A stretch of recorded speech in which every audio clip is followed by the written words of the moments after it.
സ്മിത ശ്രീമുഖി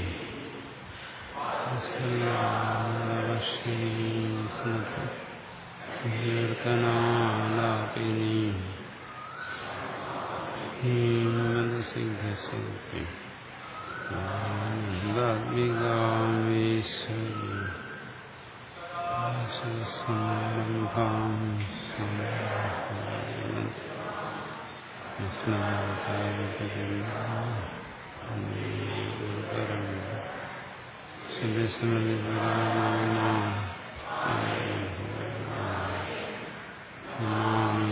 ഭഗവത്പാദം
ബൃഹദാരണ്യോപനിഷത്ത് പ്രഥമഭാഗം. ബൃഹദാരണ്യോപനിഷത്തിൽ ആദ്യ ഭാഗം മധുകാണ്ഡമാണ്.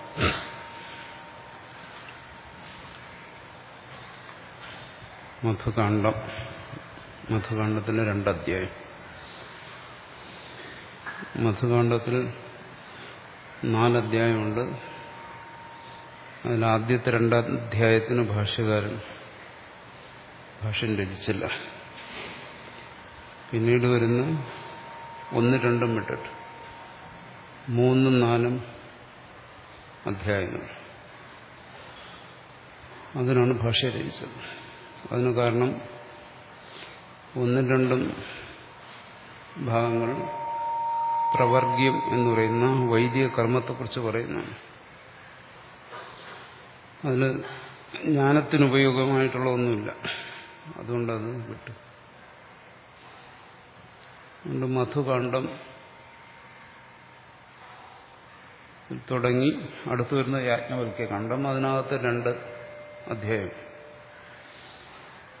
അതും വ്യാഖ്യാനിച്ചു. യാജ്ഞവൽക്യ കാണ്ഡം, മുനികാണ്ഡം, ഋഷികാണ്ഡം എന്നെല്ലാം പറയും.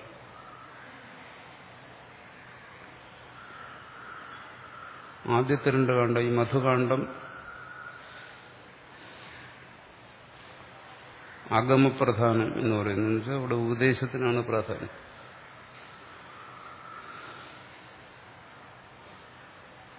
ശ്രവണത്തിന്. രണ്ടാമത് വരുന്നത് കാണ്ഡം, യാജ്ഞവൽക്യ കാണ്ഡം. അവിടെ യുക്തിക്ക് പ്രാധാന്യം കൊടുത്തു. അവിടെ ഈ തത്വത്തെ യുക്തികളിലൂടെ ചർച്ച ചെയ്യുന്നു.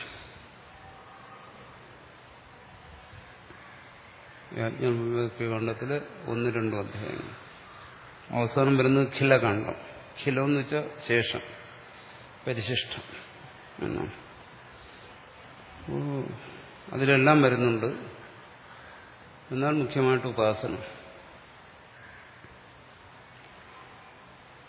അങ്ങനെ മധുകാണ്ഡത്തിൽ 2 അധ്യായം, യാജ്ഞവൽക്യ കാണ്ഡത്തിൽ 2, ഖിലകാണ്ഡത്തിൽ 2, അങ്ങനെ 6 അധ്യായം. 6 അധ്യായം ഭാഷ്യകാരൻ വ്യാഖ്യാനിച്ചു. അതിന് മുമ്പോട്ടും പിന്നോട്ടുള്ള ഭാഗങ്ങൾ വിട്ടു. കാരണം അത് തത്വജ്ഞാനത്തിന് അതിന് പ്രാധാന്യമൊന്നുമില്ല എന്ന് കണ്ടിട്ടാണ്. ഇതും ബ്രാഹ്മണ ഭാഗമാണ്. പറയുന്നു ഇത് ശുക്ലയജുർവേദത്തിന്റെ ഇത് വരുന്ന ബ്രാഹ്മണ ഭാഗമാണ്. അതുകൊണ്ട് ഇത് പറയുന്നത് ഈശാവാസ്യ മന്ത്രങ്ങളുടെ വ്യാഖ്യാനമാണെന്ന് പറയും. ഈശാവാസ്യ മന്ത്രത്തിൽ എന്ത് കാര്യമാണോ പറഞ്ഞത് അതിനെ ഈ ബ്രാഹ്മണ ഭാഗത്തിൽ വിശദീകരിക്കുന്നതാണ്. പൊതുവെ ബ്രാഹ്മണ ഭാഗം എല്ലാം മന്ത്രത്തിന്റെ വ്യാഖ്യാന രൂപത്തിലാണ്. ഈശാവാസ്യത്തിലെ മന്ത്രങ്ങൾ തന്നെ ഇവിടെ ചർച്ച ചെയ്യുന്നുണ്ട്. വിദ്യാഞ്ച വിദ്യാഞ്ച തുടങ്ങിയ മന്ത്രങ്ങളെല്ലാം. അതുകൊണ്ട് ഇതതിന്റെ വ്യാഖ്യാന രൂപത്തിലാണെന്നും പറയുന്നു. ഈ ബൃഹദാരണ്യകം തന്നെ 2 ശാഖകളിലുണ്ട്.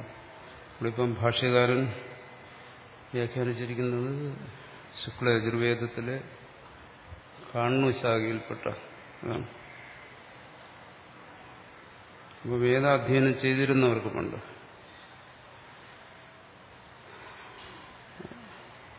ഓരോ പരമ്പരയിൽ വേദത്തിന്റെ ഓരോ ശാഖകൾ അധ്യയനം ചെയ്തിരുന്നു. കുറഞ്ഞത് അത്രയെങ്കിലും വേണം. ഇതിന് 2 ശാഖകളുണ്ടായിരുന്നു, മാധ്യന്തിന ശാഖയും കാണ്വ ശാഖ. അതിന് ഭാഷ്യകാരൻ കാണ്വ ശാഖ എടുത്ത് ഭാഷ്യം എഴുതി. അതുകൊണ്ട് പറയുന്നത് ഭാഷ്യകാരന്റെ ശാഖ കാണ്വ ശാഖയായിരുന്നു എന്ന് ചിലർ പറയുന്നു. അതുകൊണ്ടാണ് അത് എടുത്തതെന്ന്. കാരണം അതിന് മുമ്പുണ്ടായിരുന്നത് ഭർത്തൃപ്രപഞ്ചം എന്ന് പറയുന്ന ആചാര്യന്റെ ഭാഷ്യമാണ്. ശാങ്കര ഭാഷ്യത്തിന് മുമ്പ് എഴുതിയിരുന്നു. ആ ഭർത്തൃപ്രപഞ്ചാചാര്യന്റെ ആ ഭാഷ്യം മാധ്യന്തിന ശാഖയിലായിരുന്നു.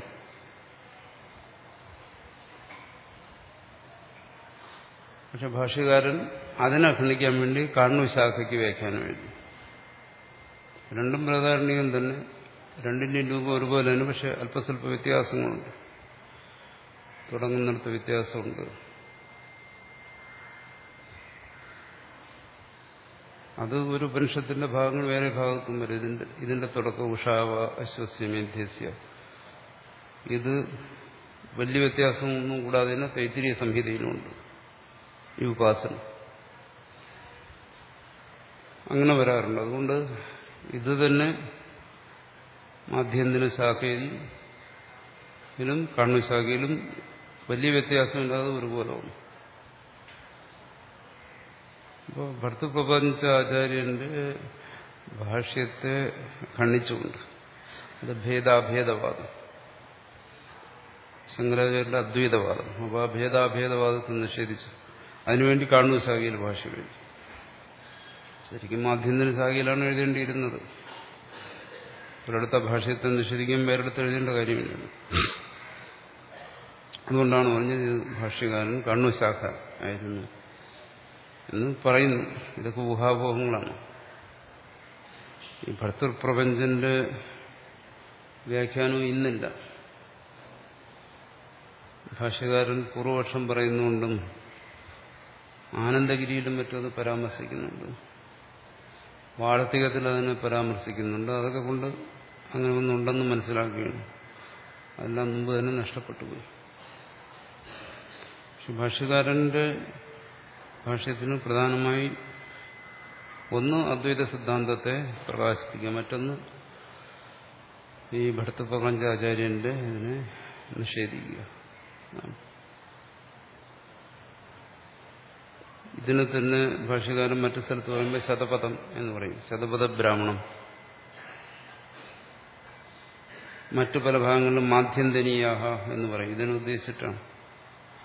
കാരണം മാധ്യന്തനീയും തമ്മിൽ വ്യത്യാസമില്ലാത്തതുകൊണ്ട് മാധ്യന്തനീയാഹ എന്ന് പറയും.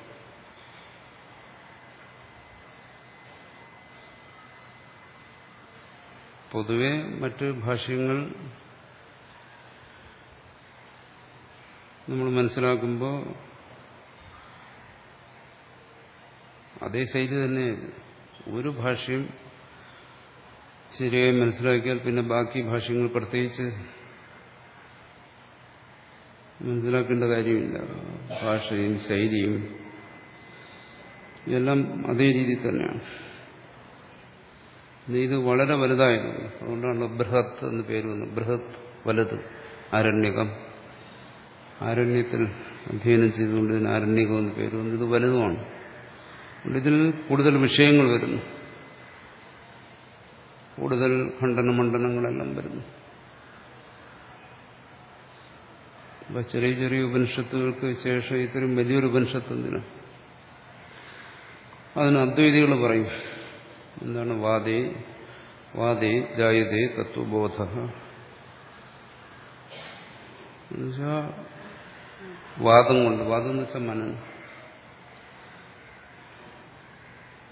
മനനത്തിന്റെ ആവൃത്തി കൊണ്ട് തത്വബോധം ദൃഢമാകുന്നു. അപ്പോൾ അതിനു വേണ്ടിയിട്ട് ചെറിയ ഉപനിഷത്തുകളെല്ലാം വ്യാഖ്യാനിച്ചതിന് ശേഷം പിന്നീട് ഈ വലിയ ഉപനിഷത്ത് വ്യാഖ്യാനിക്കേണ്ടി വരുന്നു. അതിൽ പറഞ്ഞിട്ടുള്ളതിൽ കൂടുതൽ കാര്യങ്ങളൊന്നുമില്ല, അടിസ്ഥാന തത്വങ്ങളിൽ ഒരു വ്യത്യാസമില്ല. പക്ഷെ മനനത്തിന്റെ ആവൃത്തി കൊണ്ട് തത്വബോധം ദൃഢമാകത്തുള്ളൂ. അതിനു വേണ്ടിയിട്ട് വീണ്ടും വീണ്ടും ആവർത്തിക്കുന്നു. അതുകൊണ്ട് ആ ബൃഹദാരണ്യകം പുതിയ ഉപനിഷത്താണ്. ഇതിൽ നിന്ന് പുതിയ എന്തെങ്കിലും കാര്യം മനസ്സിലാക്കാം. 1ാം ക്ലാസ് കഴിഞ്ഞ് 2ാം ക്ലാസ്സിൽ പോകുമ്പോൾ പുതിയ പാഠം പഠിക്കുന്നു, അങ്ങനെ ധരിക്കുന്നു. ഭാഷ്യത്തെ സംബന്ധിച്ചിടത്തോളം അത് തന്നെ. നമ്മൾ ഇതുവരെ ചർച്ച ചെയ്ത് കൂടുതലായിട്ടൊന്നുമില്ല. പക്ഷെ നമ്മളിത് ചർച്ച ചെയ്യുമ്പോൾ നമുക്ക് പലതും പുതിയതായി തോന്നും, ആദ്യം കേൾക്കുന്നതായി തോന്നും. അതിന് കാരണം പഴയതൊന്നും ഓർമ്മയില്ലാത്തതുകൊണ്ടാണ്. ഇതിലെന്തെങ്കിലും പുതിയതുള്ളതുകൊണ്ടല്ല. പഴയതൊന്നും മനസ്സിലില്ലെങ്കിൽ ഇത് കേൾക്കുമ്പോൾ ഇതൊരു പുതിയ ഉപനിഷത്താണല്ലോ, പുതിയ കാര്യങ്ങളാണല്ലോ പറയുന്നതെന്ന് തോന്നും.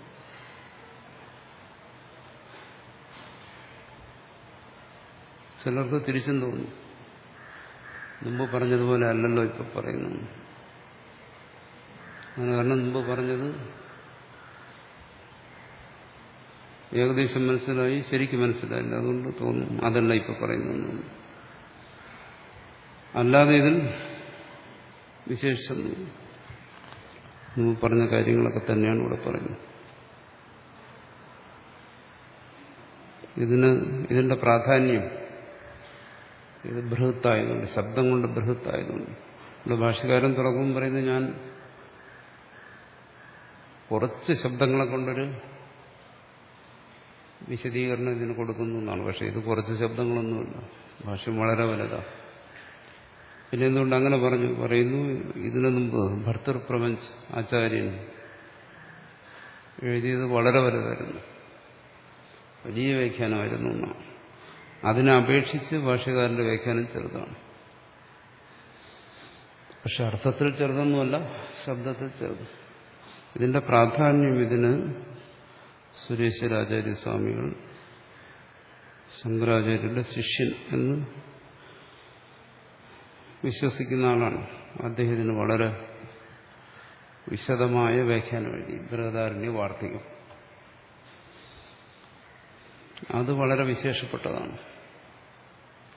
അതിനെ ആശ്രയിച്ച് ആനന്ദഗിരി ഇതിന് വ്യാഖ്യാനം എഴുതി, അതും വളരെ വിശേഷപ്പെട്ടതാണ്.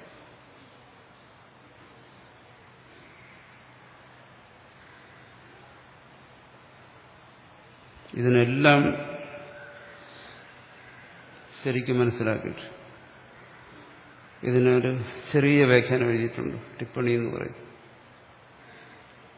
ഋഷികേശ് കൈലാസാശ്രമത്തിൽ ഒരു പൂർവാചാര്യൻ, അതിതിനെല്ലാത്തിനേക്കാളും വിശേഷവും. എൻ്റെ മുമ്പേ ഇരിക്കുന്ന പുസ്തകത്തിന്റെ പ്രാധാന്യം അതാണ്. എവിടെയെല്ലാം സംശയങ്ങളുണ്ടോ, ക്ലിഷ്ടതകളുണ്ടോ, അതെല്ലാം വ്യക്തമാക്കുന്നു. വളരെ സൂക്ഷ്മമായ വ്യാഖ്യാനം. അങ്ങനെ ഒരു വ്യാഖ്യാനത്തിന് തയ്യാറാക്കുന്നതിന് വേണ്ടി അദ്ദേഹത്തിന് അറിയപ്പെട്ടിരുന്ന വിദ്യാവാചസ്പതി എന്നാണ്.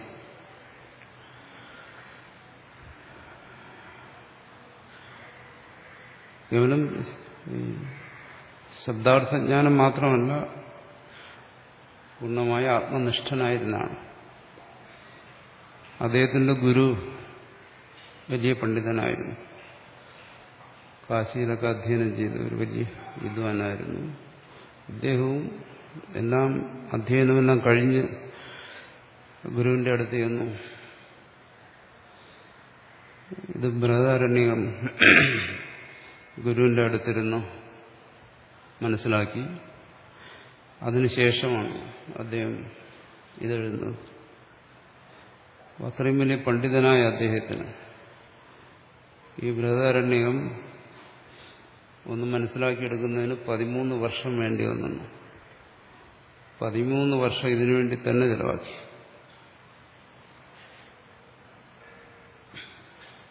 അപ്പോൾ ഇതെത്ര ഗഹനമാണ്, എത്രമാത്രം ഇത് വിഷയങ്ങൾ ചർച്ച ചെയ്തിരിക്കുന്നു. കാരണം ആ 13 വർഷം എന്ന് പറയുന്നത് ഉപനിഷത്ത്, ഭാഷ്യം, പിന്നെ വാർത്തികം, ആനന്ദഗിരി, ഇതെല്ലാം ചേർത്ത് മനസ്സിലാക്കാം. ഒരുപക്ഷെ ഇതിനുള്ള മറ്റു വ്യാഖ്യാനങ്ങൾ. ഇതിന്റെ തന്നെ മാധ്യന്തിന ശാഖയ്ക്ക് വിദ്യാരണ്യസ്വാമി വ്യാഖ്യാനം എഴുതിയിട്ടുണ്ട്.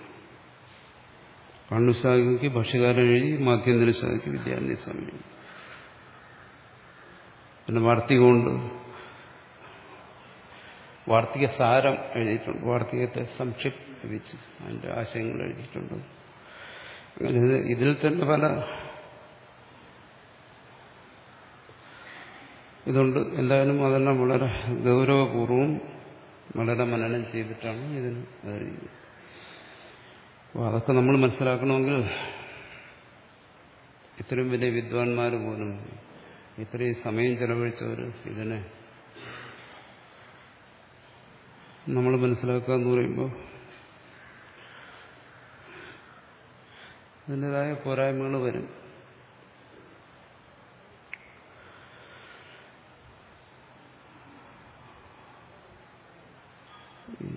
ബൃഹദാരണ്യ വാർത്തികം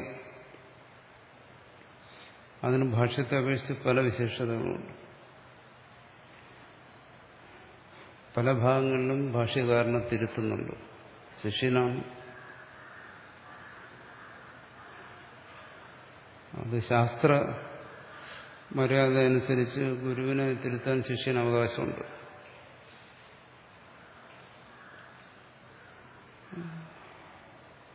വെറുതെ ഒരു സൂത്രത്തിനൊന്നുമല്ല, നേരിട്ട് പറഞ്ഞിട്ട് തന്നെ ഈ എഴുതിയിരിക്കുന്നത് ശരിയല്ല, ഭാഷ ഇങ്ങനെയല്ല എഴുതേണ്ടതെന്ന് പറഞ്ഞിട്ട് തന്നെ തിരുത്തിയിട്ടുണ്ട് സുരേശ്വരാചാര്യർ പല സന്ദർഭങ്ങളിലും. അതിൽ വളരെ പ്രധാനമായി ചർച്ച ചെയ്യുന്ന ഒന്നാണ്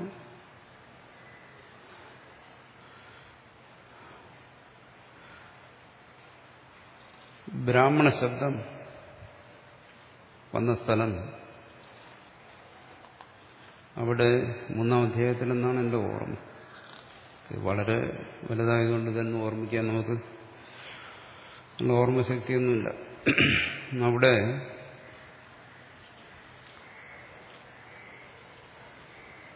സന്യാസത്വം, വിധാനം, സന്യാസത്തെക്കുറിച്ച് പറയുന്നിടത്ത് ഭാഷകാരൻ പറഞ്ഞു, ഉറപ്പിച്ചങ്ങ് പറഞ്ഞു, ബ്രാഹ്മണന് മാത്രമേ സന്യാസത്തിന് അധികാരമുള്ളൂ എന്ന് പറഞ്ഞു. ഇതാണ് തസ്മാത് ബ്രാഹ്മണ 3-ാം അധ്യായത്തിലാണ്. പാണ്ഡിത്യ നിർവിദ്യ ബാല്യേന തിഷ്ഠാസേ എന്ന് പറയുന്ന ഭാഗം. അത് ബ്രാഹ്മണന് മാത്രമേ അവകാശമുള്ളൂ എന്ന് പറഞ്ഞു. എന്നുവെച്ചാൽ അന്ന് പ്രധാനമായിട്ടും ചർച്ച ചെയ്യുന്നത് ക്ഷത്രിയനും വൈശ്യനും കൂടി അധികാരമുണ്ടോ എന്നുള്ളതാണ്. പക്ഷെ വാർത്തകാരൻ പറഞ്ഞു അത് ശരിയല്ല, ബ്രഹ്മചര്യ ദേവപ്രവ്രജ എന്ന് പറയുന്നുണ്ട്. ബ്രഹ്മചര്യത്തിൽ നിന്ന് തന്നെ സന്യസിക്കണം എന്ന് പറയുന്നു. അവിടെ പ്രത്യേകിച്ച് ബ്രാഹ്മണനെന്നോ ക്ഷത്രിയനെന്നോ വൈശ്യനെന്നൊന്നും പറയുന്നില്ല. ഉപനയനം ചെയ്യുന്നതിനും വേദാധ്യയനത്തിനും ഈ 3 കൂട്ടർക്കും അന്ന് അവകാശം അംഗീകരിച്ചിരുന്നു. ഭാഷ്യകാരന്റെയും വാർത്തകാരന്റെയൊക്കെ ആ കാലഘട്ടത്തിൽ ശൂദ്രനെ നിഷേധിച്ചിരുന്നു. അങ്ങനെ പറഞ്ഞിരിക്കെ ബ്രാഹ്മണ ശബ്ദം പറയുമ്പോൾ അത് ബ്രാഹ്മണന് മാത്രമേ പാടുള്ളൂ എന്ന് പറയുന്നത് ശരിയല്ല. ത്രയാണാം അവിശേഷേണ സന്യാസ ശ്രീയത്തെ ശ്രുതോ വാർത്തികമാണ്. 3 കൂട്ടർക്കും ഒരുപോലെ സന്യാസം ശ്രുതിയിൽ തന്നെ പറഞ്ഞിട്ടുണ്ട്. തന്റെ യുക്തി കൊണ്ട് പറയുന്നതല്ല. യഥോപലക്ഷണാർത്ഥം സ്യാത് ബ്രാഹ്മണ ഗ്രഹണം തഥാ. അതുകൊണ്ട് ശ്രുതിയിൽ 3 കൂട്ടർക്കും സന്യാസം അംഗീകരിച്ചിരിക്കെ ഇവിടെ ബ്രാഹ്മണ ശബ്ദം പറഞ്ഞതുകൊണ്ട് മറ്റുള്ളവർ കൂടി സ്വീകരിക്കണം. ഏവം ചേത് ബ്രാഹ്മണോക്തി സ്യാത് ദുസ്ത വിദ്യഗൃഹീതൈ സ ബ്രാഹ്മണ ഇതി സ്പഷ്ടം ശ്രുതിരന്തേജ വക്ഷ്യതി. അത് മാത്രമല്ല, ദുസ്താവിദ്യ, ഈ ബ്രാഹ്മണൻ എന്ന് പറയുന്നത് കേവലം ജാതി ബ്രാഹ്മണൻ എന്തിനെടുക്കണം? ഒരു വംശത്തെ എന്തിനെടുക്കണം? ദുസ്താവിദ്യ, അവിദ്യ നശിച്ചവനെല്ലാം ബ്രാഹ്മണനാണ്. സന്യാസത്തെ സംബന്ധിച്ച് എന്താ ഇത്ര വാശി? അവിദ്യ നശിച്ചു കഴിഞ്ഞാൽ, മോഹം നശിച്ചു കഴിഞ്ഞാൽ അവൻ ബ്രാഹ്മണനാണ്, അവൻ സന്യാസിയുമാണ്. പിന്നെ ഇന്നാർക്ക് സന്യാസം, പിന്നെ ഇന്നാർക്ക് സന്യാസം പാടില്ല, ഇതെല്ലാം എന്തിനു പറയണം? സബ്രാഹ്മണ ഇത് സ്പഷ്ടം. അപ്പോൾ ജ്ഞാനികളായ വിതുരനെ പോലെയുള്ളവരെല്ലാം അവരുടെ വർണ്ണവും ജാതിയും ഒന്നും നോക്കാതെ അവരെല്ലാം ബ്രാഹ്മണരായി സ്വീകരിക്കണം. അവരെല്ലാം സന്യാസിമാരാണ്. ഇനി അല്ല, സന്യാസ സംസ്കാരത്തെക്കുറിച്ചാണെങ്കിൽ ബ്രാഹ്മണന് മാത്രമല്ല, ക്ഷത്രിയനും വൈശ്യനും കൂടി അധികാരമുണ്ട് എന്ന് ഭാഷ്യത്തെ നിഷേധിച്ചുകൊണ്ട് സുരേശ്വരാചാര്യർ 3-ാം അധ്യായത്തിൽ വാർത്തികത്തിൽ പറഞ്ഞിട്ടുണ്ട്. ഇതുപോലെ പല പല കാര്യങ്ങളും വളരെ പ്രധാനപ്പെട്ട ഒന്നാണ്. സുഷുപ്തിയെക്കുറിച്ച് സുരേശ്വരാചാര്യർ പറയുന്നു, വളരെ ചർച്ച ചെയ്യുന്ന ഒരു കാര്യമാണ്. സുഖം അഹം അസ്വാപ്സം ന കിഞ്ചിത് അവേദിഷം. ഞാൻ സുഖമായി ഉറങ്ങി, ഒന്നും അറിഞ്ഞില്ല എന്ന് നമ്മൾ പറയാറുണ്ട് ഉണർന്നതിന് ശേഷം. ഇതൊരു സ്മൃതിയാണ്, ഓർമ്മയാണ് എന്നാണ് സാധാരണ പറഞ്ഞു വരുന്നത്. സുരേശ്വരാചാര്യർ അതിനെ നിഷേധിക്കുന്നു. അഹമസ്വാപ്സം ന കിഞ്ചിത് അവേദിഷം എന്നെല്ലാം പറയുന്നത് ഒരു ഓർമ്മയല്ല, ഇത് അനുഭവം തന്നെയാണ്. ഇപ്പോൾ ജാഗ്രതയിലെ അനുഭവം തന്നെയാണ്. അല്ലാതെ അവിടെ അനുഭവിച്ചു, അവിടെ അജ്ഞാനത്തെ അനുഭവിച്ചു, പിന്നെ അതിനെ സ്മരിക്കുന്നു എന്നെല്ലാം പറയുന്നത് ശരിയല്ല. ഇതിപ്പോ ജാഗ്രതയിൽ നമ്മൾ പലതും പൂർവ്വകാലത്തെ ഇപ്പോൾ സ്മരിക്കുന്നു, അതുപോലെയുള്ള സ്മരണ അല്ല ഇത്. കാലദേശങ്ങളൊന്നും ഇല്ലാതിരുന്ന ആ സ്ഥലത്ത് കുറിച്ച് എന്തിനെ ആശ്രയിച്ച് സ്മരിക്കാൻ പറ്റും? അതുകൊണ്ട് അവിടെയും ഇവിടെയും കേവലമായ ആ ചൈതന്യം, ആ ചൈതന്യത്തിൽ ഉള്ള അനുഭവം തന്നെയാണത്. അത് പൂർവ്വകാല സംബന്ധിയായി പറയുന്നു എന്നേ ഉള്ളൂ, അല്ലാതെ ഒരു സ്മരണയല്ല. ഇങ്ങനെ പറയുന്നു. പിന്നീട് അദ്വൈതത്തിൽ വരുന്ന ആഭാസവാദം, അവച്ഛേദവാദം, പ്രതിബിംബവാദം എന്നെല്ലാം പറയുന്നതിൽ സുരേശ്വരാചാര്യ സ്വാമികൾ സ്വീകരിച്ചിരിക്കുന്ന ആഭാസവാദം അതിവിടെ ചർച്ച ചെയ്യുന്നുണ്ട്. അതൊക്കെ സാങ്കേതികമായ ചർച്ചകളാണ്.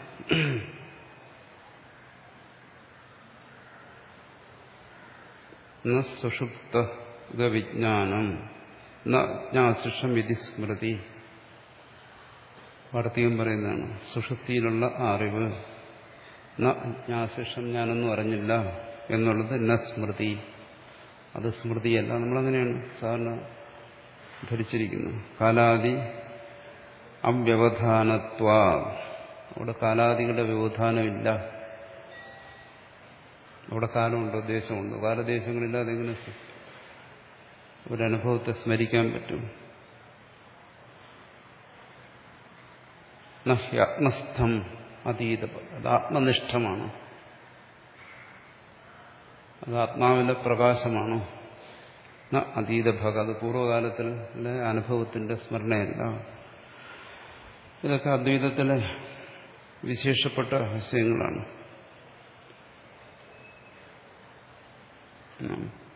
ബ്രാഹ്മണ ക്ഷത്രിയോ വാപി വൈശ്യോ വാ പ്രവർജേത് ഗൃഹാത്. ബ്രാഹ്മണനോ ക്ഷത്രിയനോ വൈശ്യനോ പ്രവർജനം ആകാം. ത്രയാണാമപി വർണ്ണാനാം അമി ചത്വാര ആശ്രമാഃ. ഈ 3 പേർക്കും ഈ 4ാമത്തെ ആശ്രമം സ്വീകാര്യമാണ്. അതുകൊണ്ട് ത്രയാണാം അവിശേഷേണ സന്യാസ ശ്രീയതേ ശ്രുതോ. ശ്രുതിയിൽ ഈ 3 കൂട്ടർക്കും സന്യാസം പറഞ്ഞിരിക്കുന്നു. അതുകൊണ്ട് യഥോപലക്ഷണാർത്ഥം സ്യാത് ബ്രാഹ്മണ ഗ്രഹണം തഥ. അതുകൊണ്ട് ബ്രാഹ്മണൻ എന്ന് പറഞ്ഞ് ഉപലക്ഷണമായിട്ടാണ് മറ്റുള്ളവരെ സ്വീകരിക്കണം.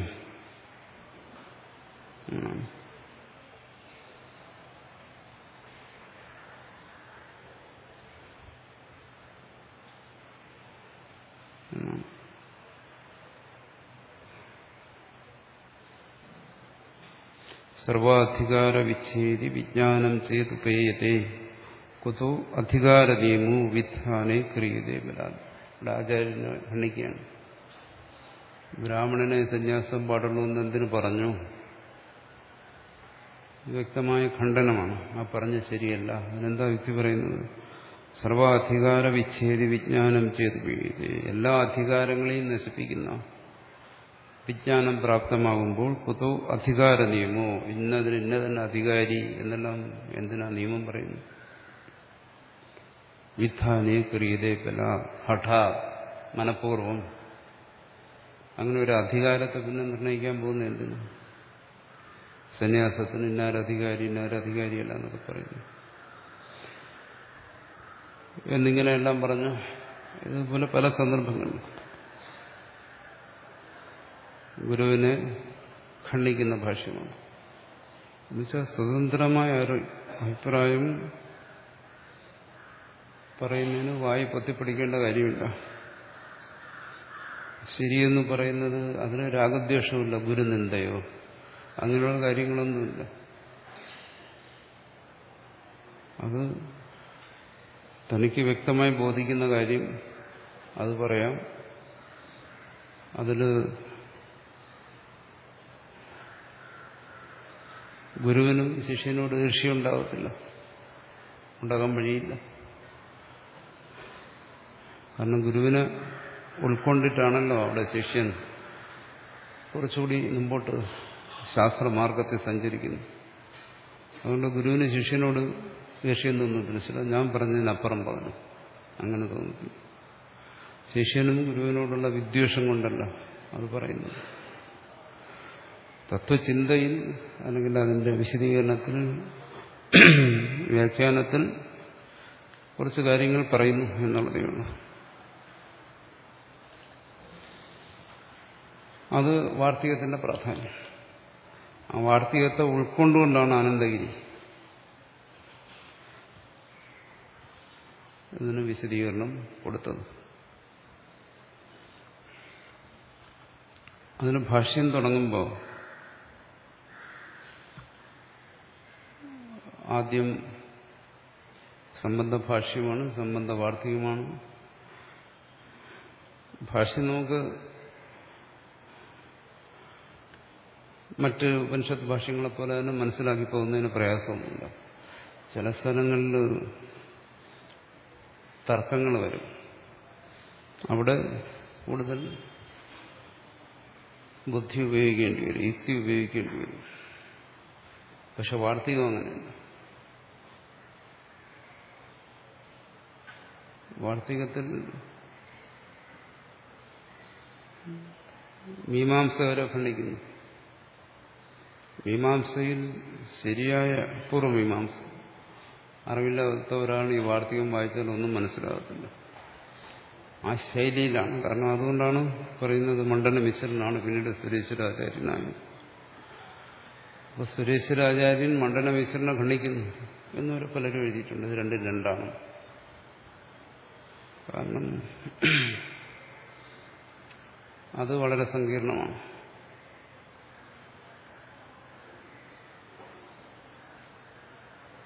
മീമാംസയിൽ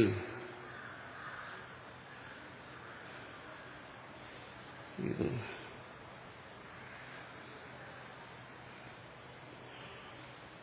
വാർത്തികം പരീക്ഷയ്ക്ക് സിലബസിനുണ്ട്. MA പരീക്ഷ സംബന്ധ വാർത്തികം 1100ഓളം ശ്ലോകങ്ങളുണ്ട്. ഇതൊരിക്കൽ പഠിപ്പിക്കേണ്ടി വന്നു.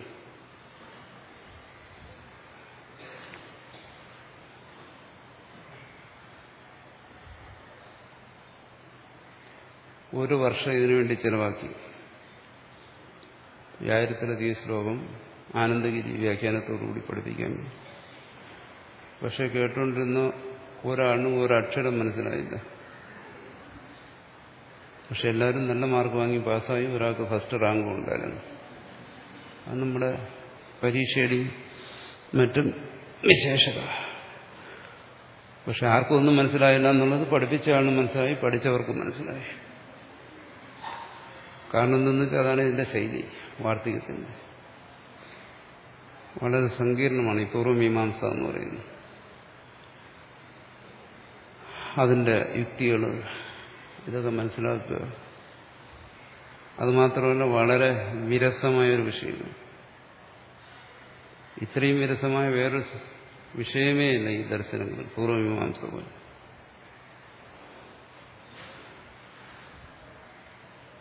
അതിൽ പിന്നെ തർക്കവും വിതർക്കവും എല്ലാം വന്നു കഴിഞ്ഞാൽ മനസ്സിലാക്കാൻ പ്രയാസം. അപ്പോൾ പല ഭാഗങ്ങളിലും അങ്ങനെ വരുന്നിടത്ത് സുരേശ്വരാചാര്യര് അവരെ നിഷേധിക്കുന്നതിന് വേണ്ടി, ഒരുപക്ഷെ അദ്ദേഹം ഒരു കർമ്മകാണ്ഡി ആയതുകൊണ്ടായിരിക്കാം, ആയിരുന്നതുകൊണ്ടായിരിക്കാം, ആ ഒരു ശൈലിയാണ്.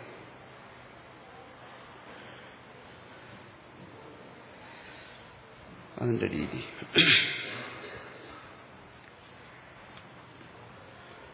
ഇവിടെ ഭാഷ്യം മധുകാണ്ഡത്തില് ഇവിടെ എഴുതിയിട്ടുള്ള മധുകാണ്ഡേ പ്രഥമാധ്യായി. വാസ്തവത്തിൽ പ്രഥമാധ്യായം എന്ന് പറഞ്ഞു ഇത് മധുകാണ്ഡത്തിലെ ചതുർത്ഥാധ്യായമാണ്. ചില പുസ്തകങ്ങളിൽ ചതുർത്ഥാധ്യായം എന്നും എഴുതും. അപ്പൊ ആ ബ്രാഹ്മണക്രമം അനുസരിച്ച് ഇത് ചതുർത്ഥാധ്യായമാണ്.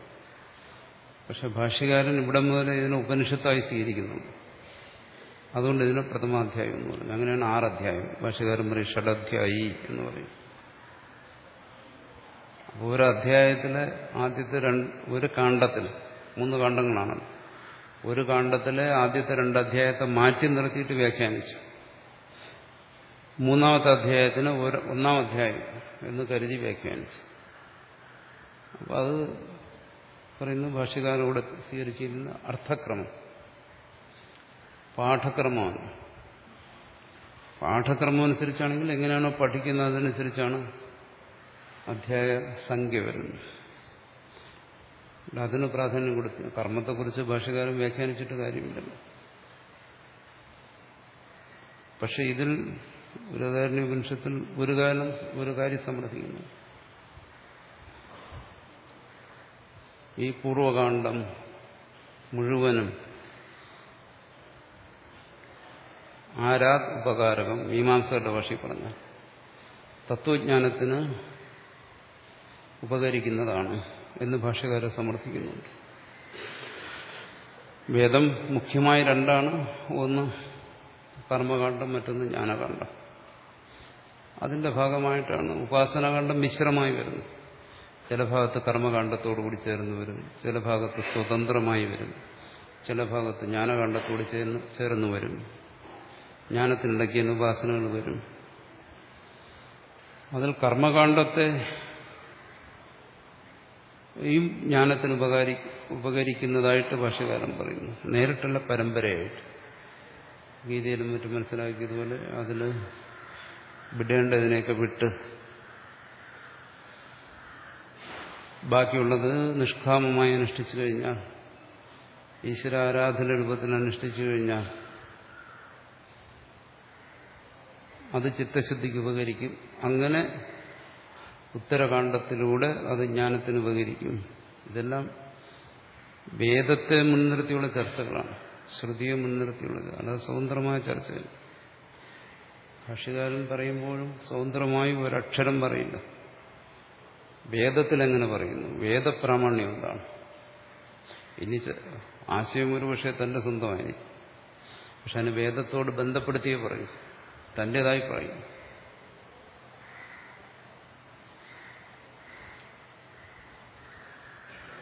അതുകൊണ്ട് കർമ്മകാണ്ഡത്തെ തത്വജ്ഞാനത്തിന് പരമ്പരയാ ഉപകരിക്കുന്നതാണ് എന്ന് സമർത്ഥിച്ചിട്ടും കർമ്മകാണ്ഡത്തെ വ്യാഖ്യാനിച്ചില്ല. അതെല്ലാം അങ്ങോട്ട് ഉപാസനാഭാഗം മുതൽ ഇവിടെയും തുടങ്ങുന്നത് അശ്വമേധത്തിൽ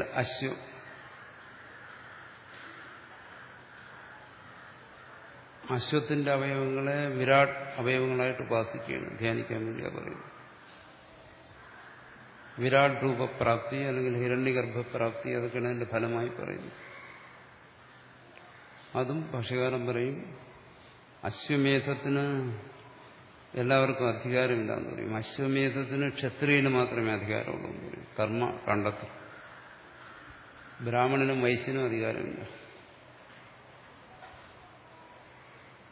സ്ത്രീശൂദ്രന്മാരുടെ കാര്യം ഇങ്ങനെ പറയാനില്ല.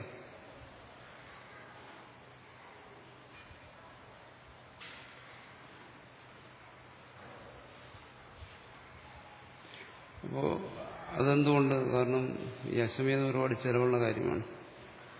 അത് ചക്രവർത്തിമാർക്ക് ചെയ്യാൻ കഴിയത്തുള്ളൂ. ഒരുപാട് ധനം സമ്പാദിക്കണം, പിന്നെ അത് ചെലവഴിക്കണം. കൂടുതലും ചെലവഴിക്കുന്നത് ദക്ഷിണയ്ക്ക് വേണ്ടിയിട്ടാണ്.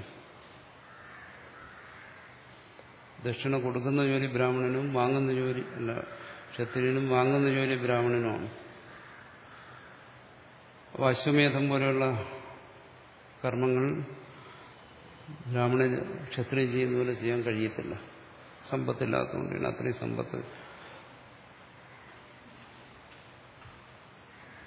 സമ്പാദിക്കാൻ കഴിയാത്തതുകൊണ്ട് മറ്റു രാജ്യങ്ങളെയൊക്കെ ആക്രമിച്ച് സമ്പത്ത് കൊണ്ടുവന്നു. ഇത് നടത്താൻ മറ്റുള്ളവർക്ക് കഴിയത്തില്ലല്ലോ.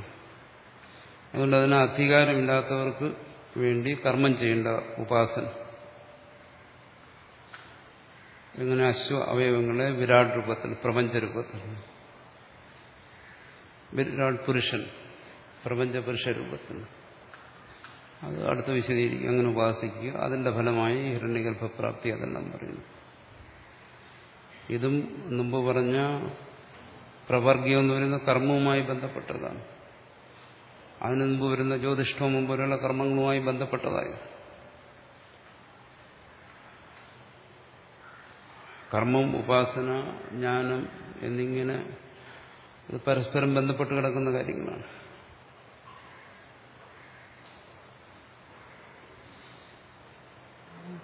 അത് മനസ്സിലാക്കിയാൽ ഇത്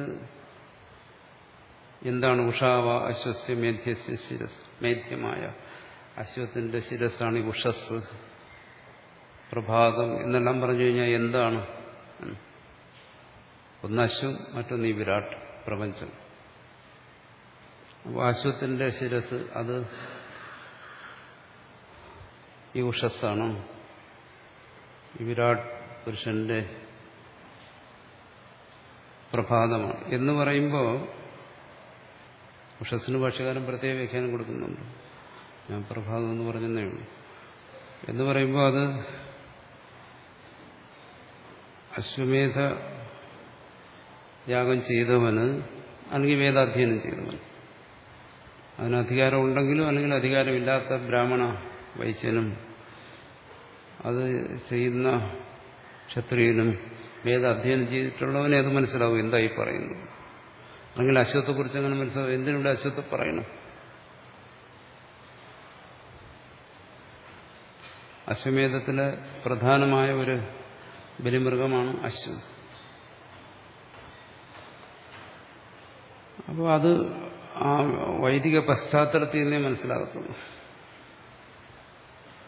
മുമ്പ് അശ്വത്തെക്കുറിച്ച് പറഞ്ഞു, അവിടെ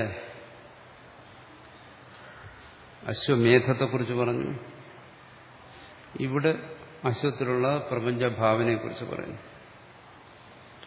അത് ഈ വേദാധ്യയനം ചെയ്തവനെ മനസ്സിലാവും. ഇവിടെ അത് ചെയ്യാൻ പറയുന്നില്ല, അശ്വമേധം ചെയ്യാൻ പറയുന്നില്ല. ഇത് കർമ്മവുമായി ബന്ധപ്പെട്ടാണെങ്കിലും ഇതിനെ സ്വതന്ത്ര ഉപാസനയായിട്ടാണ് സ്വീകരിക്കുന്നത്. എന്തുകൊണ്ട്? ആ കർമ്മത്തിന് അധികാരമില്ലാത്തവർക്ക് വേണ്ടിയിട്ടാണ് ഇത്, ബ്രാഹ്മണന് വേണ്ടിയിട്ടാണ്.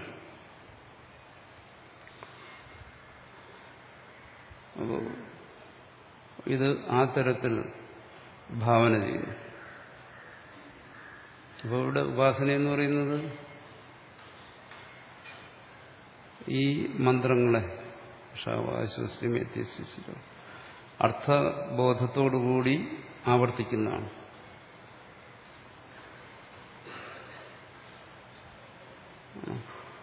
അർത്ഥബോധത്തോടുകൂടി ചെയ്യാം. അതിന് കേവല ജപം എന്ന് പറയും. ആവർത്തിക്കുക. അർത്ഥബോധത്തോടുകൂടി വേദം ഗ്രഹിക്കണമെന്നാണ് നിയമം. പക്ഷെ അവിടെ അർത്ഥത്തിന് വിശേഷിച്ച് പ്രാധാന്യം കൊടുക്കാതെ ശബ്ദത്തിന് മാത്രം പ്രാധാന്യം കൊടുത്തു കഴിയുമ്പോൾ അതിന് ജപം. മറിച്ചാണെങ്കിൽ ധ്യാനം, അല്ലെങ്കിൽ ഉപാസന, ധ്യാനം ഒന്ന് തന്നെ. അപ്പോൾ അവിടെ ശബ്ദത്തിനല്ല പ്രാധാന്യം കൊടുക്കുന്ന അർത്ഥത്തിനാണ്. മാനസിക ഭാവന എന്താ അതിന്റെ ഫലം പറയുന്നു. ഹിരണ്യഗർഭ പ്രാപ്തി.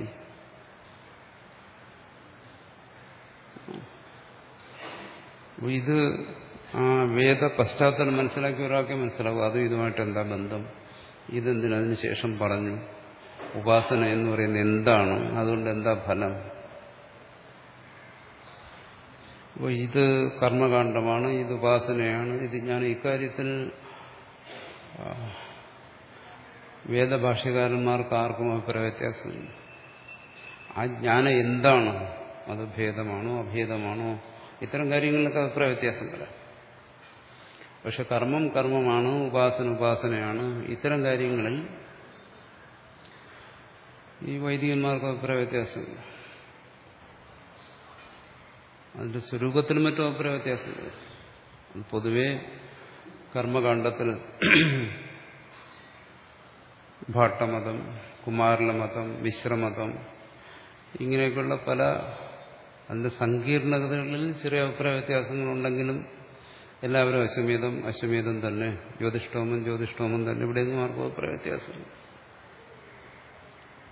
പക്ഷെ അതിന്റെ ചില രീതികളിൽ എങ്ങനെ കർമ്മം ഫലത്തെ കൊടുക്കുന്നു തുടങ്ങിയ ചർച്ചകളിലൊക്കെ ഇവരിലെല്ലാം അവരവരുടേതായ അഭിപ്രായം. ഇവിടെയൊക്കെ ഗുരുവും ശിഷ്യനും തമ്മിൽ തന്നെ അഭിപ്രായ വ്യത്യാസം.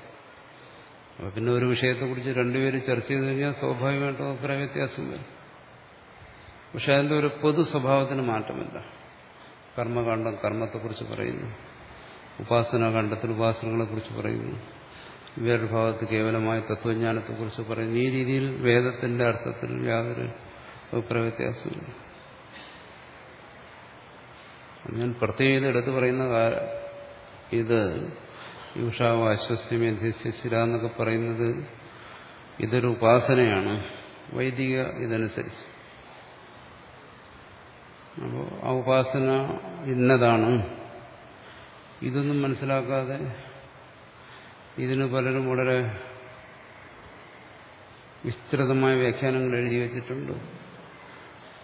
ഇതൊക്കെ വായിച്ചിട്ട് വിഡ്ഢികൾ അമ്പരക്കുന്നുണ്ടോ, ഇതെന്താ എഴുതിയിരിക്കുന്നത്. നമ്മുടെ വേദത്തിൽ ലോകത്തുള്ള സകല സയൻസും ഉണ്ടല്ലോ, കമ്പ്യൂട്ടറുണ്ട്, മൊബൈൽ ഫോണുണ്ട്, എല്ലാം ഇതിനകത്തുണ്ടല്ലോ. വേദം മഹത്താണ് എന്ന് പറഞ്ഞ് ഇതിനെ സ്തുതിക്കുന്നവരുണ്ട്. അപ്പം അത് വായിച്ചിട്ട് വരണ്ടു പോകരുത്, അതിനു വേണ്ടിയിട്ടാണ്. അതിലെഴുതി വച്ചിരിക്കുന്ന കാര്യങ്ങളൊക്കെ നല്ലതാണ്. ഭൗതിക ശാസ്ത്രവും ഇന്നത്തെ മനഃശാസ്ത്രവും സാമൂഹിക ശാസ്ത്രവും അതൊക്കെ അറിയേണ്ടതും പഠിക്കേണ്ടതും കാര്യങ്ങൾ തന്നെയാണ്. പക്ഷെ അതിന് വേദവുമായിട്ട് ഒരു ബന്ധവുമില്ല. ഓരോരുത്തരും അവരവരുടെ അറിവിനവിടെ പ്രകാശിപ്പിച്ചിരിക്കുന്നു. ആ അറിവിനോട് താല്പര്യമുള്ളവർക്ക് അതൊക്കെ വായിക്കാം. കാലോചിതമായ അറിവുകൾ നേടുന്നത് നല്ലതാണ്, അതിന് പ്രയോജനമുള്ളതാണ്. പക്ഷെ ഇതിനെ വേദവുമായി ബന്ധപ്പെടുത്തേണ്ട കാര്യമില്ല. ഈ അറിവുകൾ കൊണ്ട് മോക്ഷം ഉണ്ടാകില്ലെന്നോ അതൊന്നും പറയുന്നില്ല. മോക്ഷം ഉണ്ടാകാം, പക്ഷെ വേദത്തിന് അതുമായിട്ടൊന്നും ബന്ധമില്ല. പറയുന്നത് വേദത്തിൽ ഇതാണ് കർമ്മം, ഉപാസന, ജ്ഞാനം. എന്തുകൊണ്ടങ്ങനെ പറയാൻ കാരണം ഈ വേദം നമ്മളാരും ഉണ്ടാക്കിയില്ല. വളരെ പ്രാചീനമായ കാലം മുതൽ ഇത് വരുന്നതാണ്. അന്നു മുതൽ ഇതിന് വ്യാഖ്യാനങ്ങളൊക്കെ എഴുതിയിട്ടുണ്ട്. ആ വ്യാഖ്യാനങ്ങളിലെല്ലാം അവര് കർമ്മത്തെ കർമ്മമായും ഉപാസന ഉപാസനയായും തത്വജ്ഞാനത്തെ ജ്ഞാനമായിട്ടാണ് കണ്ടിട്ടുള്ളത്. അല്ലാതെ അവിടെ ഈ പറയുന്ന കമ്പ്യൂട്ടറും മൊബൈൽ ഫോണൊന്നും അവരാരും പറഞ്ഞിട്ടില്ല. പിന്നെ ഇന്ന് അതൊക്കെയാണ് അന്ന് പറഞ്ഞിരുന്നതെന്ന് പറയുന്നതിൽ എന്താ അർത്ഥമുള്ളത്? പറയുന്നവർ വിചാരിക്കുന്നത് അതുകൊണ്ട് വേദത്തെ മഹത്വപ്പെടുത്താമെന്നാണ്. വേദത്തിന് അവരുടെ ഭാഷയിൽ പറഞ്ഞാൽ കാലിക പ്രസക്തി ഉണ്ടാകും. അതിനു വേണ്ടിയിട്ട് ഇങ്ങനെയുള്ള വ്യാഖ്യാനങ്ങൾ വേണമെന്നാണ്. അതിൽ യാതൊരു സാങ്കത്യവും കാണുന്നില്ല. പിന്നെ അവരുടെ അറിവിനെ ബഹുമാനിക്കണം. കാരണം അറിവുള്ളവരാ അതൊക്കെ എഴുതിയിരിക്കുന്നു. അവരുടെ വൈദികമായ അറിവിനെ കുറിച്ച് സംശയിക്കേണ്ടിയിരിക്കുന്നു. അതുകൊണ്ട് അത് ഞാനിപ്പോൾ ഇവിടെ പറയുന്നത്, നമ്മൾ ഇതിനെ ചർച്ച ചെയ്യുമ്പം ഇതൊക്കെ വായിക്കുന്നവർ കാണും. അവർ വിചാരിക്കും മറ്റേ സ്വാമി പറഞ്ഞൊന്നും പറഞ്ഞില്ലല്ലോ, അതൊന്നും ഇവിടെ പറഞ്ഞില്ലല്ലോ എന്ന് സംശയിക്കും. ഇതിങ്ങനെയാണല്ലോ പറയുന്നത്, മറ്റേ അങ്ങനെയാണല്ലോ പറയുന്നത് എന്നൊക്കെ സംശയിക്കും. അത് ഒഴിവാക്കാൻ വേണ്ടിയിട്ടാണ് മുൻകൂട്ടി പറഞ്ഞത്. അതൊന്നും ഇവിടെ പ്രതീക്ഷിക്കരുത്. ഇവിടെ നമ്മൾ ചർച്ച ചെയ്യുന്നത് ഇതിനെ സംബന്ധിച്ച് ഭാഷ്യകാരൻ എന്ത് പറഞ്ഞു, അല്ലെങ്കിൽ വാർത്തകാരൻ എന്ത് പറഞ്ഞു, അല്ലെങ്കിൽ മറ്റു വ്യാഖ്യാതാക്കൾ എന്ത് പറഞ്ഞു, അതിന്റെ അടിസ്ഥാനത്തിൽ മാത്രമേ ഉള്ളൂ ചർച്ച. മറ്റുള്ളത് പറയാനുള്ള അറിവുമില്ല. അറിഞ്ഞാലേ പറയാൻ പറ്റും. മൊബൈൽ ഫോണിനെ കുറിച്ചും കമ്പ്യൂട്ടറിനെ കുറിച്ചും ഒന്നും അധികം പഠിച്ചിട്ടില്ല. കണ്ടാൽ മനസ്സിലാവും. അപ്പോൾ പിന്നെ അതിനെക്കുറിച്ചൊക്കെ ഇങ്ങനെ പറയാൻ പറ്റും. അതുകൊണ്ട് നമ്മളിത് ചർച്ച ചെയ്യുമ്പോൾ ഇത് മാത്രമേ പ്രതീക്ഷിക്കാവൂ. മറ്റ് ആധുനിക ശാസ്ത്രങ്ങളൊന്നും പ്രതീക്ഷിക്കരുത്. ഇവിടെ ഭാഷ്യകാരൻ തുടങ്ങുന്നു. അതിന് സംബന്ധ ഭാഷ്യമെന്ന് പറയുന്നു. എങ്ങനെ? ആദ്യം ഇവിടെ ഒരു മംഗളാചരണം പോലെയാണ്. ഓം നമോ ബ്രഹ്മാദിഭ്യോ ബ്രഹ്മവിദ്യ സമ്പ്രദായ കർത്തൃഭ്യോ വംശേഷിഭ്യോ നമോ ഗുരുഭ്യഃ. ബ്രഹ്മാദിഭ്യോ, ഏത് ഉപനിഷത്തുകളിൽ പല ഭാഗത്തും ഈ ബ്രഹ്മ അല്ലെങ്കിൽ പ്രജാപതി പ്രത്യക്ഷപ്പെടുന്നുണ്ട്. ബ്രഹ്മവിദ്യാ സമ്പ്രദായ കർത്തൃഭ്യോ, ഇത് ബ്രഹ്മവിദ്യാ സമ്പ്രദായം. അതിൽ പല ഋഷിമാരുമുണ്ട്. അതാണ് വംശേഷിഭ്യോ എന്ന് പറഞ്ഞിരിക്കുന്നത്. ആചാര്യ പരമ്പര. നമോ ഗുരുഭ്യ, ഗുരുക്കന്മാരെ നമസ്കരിച്ചുകൊണ്ട്, ഗുരു പരമ്പരയെ നമിച്ചുകൊണ്ടാണ്. ഇവിടെ ഭാഷകാരൻ്റെ കഥ നമ്മൾ കേട്ടിട്ടുണ്ട്. അദ്ദേഹത്തിനൊരു ഗുരു ഉണ്ടായിരുന്നു, അതിന് മറ്റൊരു ഗുരു ഉണ്ടായിരുന്നു, ഗോവിന്ദപാദർ, ഗൗഡപാദർ, ഇങ്ങനെയൊക്കെ പല പേരുകളും നമ്മൾ കേട്ടിട്ടുണ്ട്. അപ്പോൾ പ്രത്യേകിച്ചൊരു ഗുരുവല്ല വിദ്യക്ക്. ഈ വിദ്യ പ്രത്യേകിച്ച് ഏതെങ്കിലും ഒരു ഗുരുവിന്റെ എന്ന് പറയാൻ വയ്യ. ഇത് ബ്രഹ്മാവിൽ നിന്ന് തുടങ്ങിയതാണ്. ബ്രഹ്മാവാണോ ആദ്യ ഗുരു? അതും വയ്യ. അത് കൽപ്പാദിയിൽ ഒരാളെ കൽപ്പിക്കുന്നു എന്നേ ഉള്ളൂ. പൂർവ്വകൽപ്പങ്ങളിലും ഈ വിദ്യ ഉണ്ടായിരുന്നു. അതുകൊണ്ട് ഇതൊരു പരമ്പരയിലൂടെ വന്നതാണ്. പ്രത്യേകിച്ച് ഒരാളിനെ ഇതിന്റെ ഗുരു എന്ന് പറയുമ്പോൾ ആ പരമ്പര പലതായി പിരിഞ്ഞു പോകുന്നു. അത് മനുഷ്യൻ പല സ്വഭാവം, പല വാസന, സംസ്കാരം ഉള്ളതായതുകൊണ്ട് ആ പരമ്പരകൾ പലതായി പിരിയുന്നു എന്നേ ഉള്ളൂ. പക്ഷെ ഇതിനൊരു പരമ്പരയുണ്ട്. ഇവിടെ തന്നെ പറയുന്നതാണ് ബ്രഹ്മാവ് അല്ലെങ്കിൽ പ്രജാപതി. ദാ എന്ന് പറഞ്ഞപ്പം കേട്ട പലരും പല അർത്ഥത്തെ ധരിച്ചു. മുമ്പ് ചാന്തോക്യത്തിനും അസുരനും ദേവനും പലതരത്തിൽ ധരിച്ചു. പലതരത്തിൽ ധരിക്കാനാണുണ്ടെങ്കിൽ ഉപദേശം ഒരു തരത്തിലായാലും പലതരത്തിൽ പിരിഞ്ഞു പോകും. അത് സ്വാഭാവികമാണ്. ഏതായാലും അവിടെ പരമ്പരയുണ്ട്, വംശയഷി പരമ്പരയുണ്ട്. അവരെ നമസ്കരിച്ചുകൊണ്ടാണ് ഭാഷ്യകാരനോട് തുടങ്ങുന്നത്. പറയുന്നു ഉഷാവാശ്വസൈത്യവം അദ്യ വാചസ്നേഹി ബ്രാഹ്മണോപനിഷത്ത്. ശതപഥ ബ്രാഹ്മണം എന്ന് പറയും. അതാണ് വളരെ ശതം പഥം അധ്യായം ഉള്ളതുകൊണ്ട് ഇതിന് ശതപഥ ബ്രാഹ്മണം എന്ന് പറയും. വാചസ്നേഹി ബ്രാഹ്മണം എന്ന് പറയും. കണ്ണു സംഹിത എന്ന് ചിലടത്ത് പറയും, പല പേരിൽ പറയും ഈ ബ്രാഹ്മണ ഭാഗത്തെ. ഇത് ഉപനിഷത്ത് എന്നിവിടെ പ്രത്യേകം പറയുന്നു. അത് പറയാൻ കാരണം മുമ്പ് വന്ന 2 അധ്യായങ്ങളെയും മധുകാണ്ഡത്തിലെ 2 അധ്യായങ്ങളെയും ഭാഷ്യകാരൻ ഉപനിഷത്തായി ഗണിക്കുന്നില്ല. കർമ്മത്തെക്കുറിച്ചുള്ള ചർച്ചയായിരുന്നു. തസ്യ യം അല്പഗ്രന്ഥാവൃത്തിരാരഭ്യതേ. ഈ ഉപനിഷത്തിന് ഞാൻ അല്പ അക്ഷരങ്ങളുള്ള, ഗ്രന്ഥം എന്ന് വെച്ചാൽ അക്ഷരം, അല്പഗ്രന്ഥാവൃത്തി, അല്പാക്ഷരങ്ങളുള്ള ഒരു വ്യാഖ്യാനം, ഭാഷ്യമൊന്നും പറയുന്നില്ല, ശബ്ദമൊന്നും പറയുന്നില്ല. വൃത്തി എന്ന് വെച്ചാൽ സാധാരണഗതിയിൽ ഒരു ലഘു വ്യാഖ്യാനം എന്നാണ്.